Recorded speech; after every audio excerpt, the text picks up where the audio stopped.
ये 5 चीजें बड़ी खतरनाक हैं। यदि बच गए सब बढ़िया होगा, यदि एक में उलझ गए तो बर्बाद होना तय है। ये 5 चीजें जो मैं बोलने जा रहा हूं। इंद्रियां कितनी होती हैं? इंद्रियां 10 होती हैं।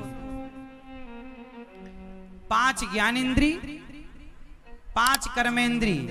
जो 5 ज्ञानेंद्रिय हैं वो कौन कौन सी हैं समझो। आंख से किसका ज्ञान होता है आपको? रूप का। कान से किसका ज्ञान होता है? शब्द का। त्वचा से किसका ज्ञान होता है? स्पर्श का। नाक से किसका ज्ञान होता है?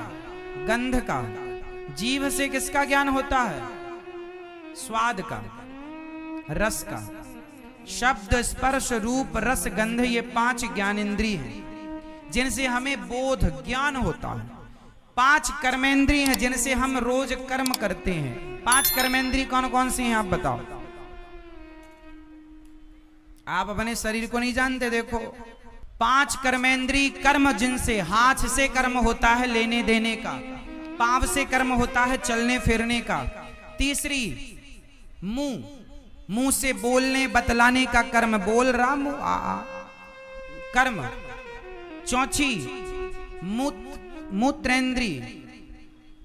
5वां मलेंद्री, मूत्र और मलद्वार। मूत्र द्वार, मलद्वार, मलमूत्र की इंद्री 2, मुंह 3, हाथ 4, पांव 5। ये 5 कर्म जिनसे आप नित्य कर्म करते हैं। मलमूत्र का विसर्जन करना भी कर्म है, वो कर्मेंद्री है।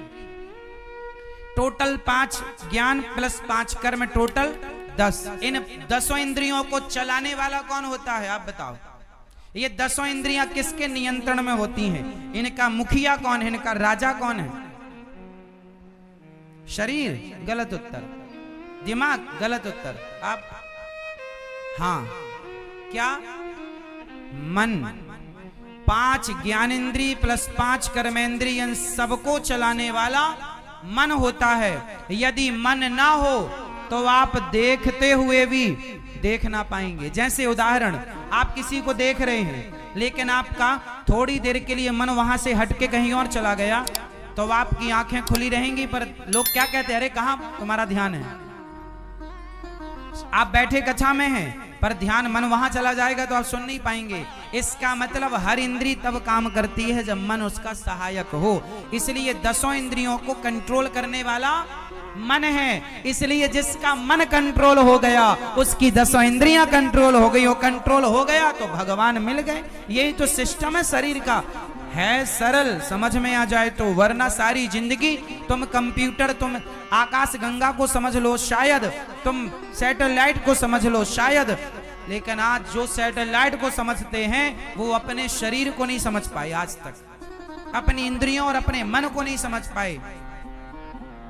जो अंतरिक्ष का ज्ञान रखते हैं उन्हें भी अपने मन का ज्ञान नहीं है बिल्कुल।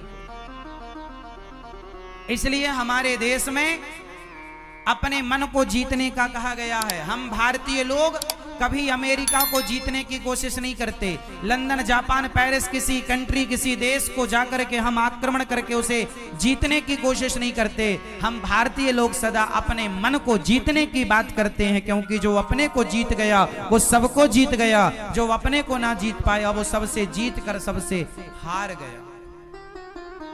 इसलिए हमारा देश, हमारी संस्कृति, हमारा आध्यात्म खुद को जीतना सिखाता है। हाँ या ना? राम ने रावण को बाद में जीता, पहले खुद को जीता। बोलो हाँ। रावण राम से बाद में हारा, पहले स्वयं से हार गया। अरे खुद को जीत गया होता रावण तो पराई औरत को कभी चुरा के ना लाता। खुद से हार गया इसलिए उठा कर ले आया। जो स्वयं से हारता है बाद में वो सबसे हार जाता है। और जो स्वयं से जीत गया उसे रावण जैसे भी क्या मिटाएंगे और क्या झुकाएंगे। इसलिए हमारी संस्कृति हमें जीतना सिखाती है, वो भी स्वयं से। इंद्रियों को जीतो।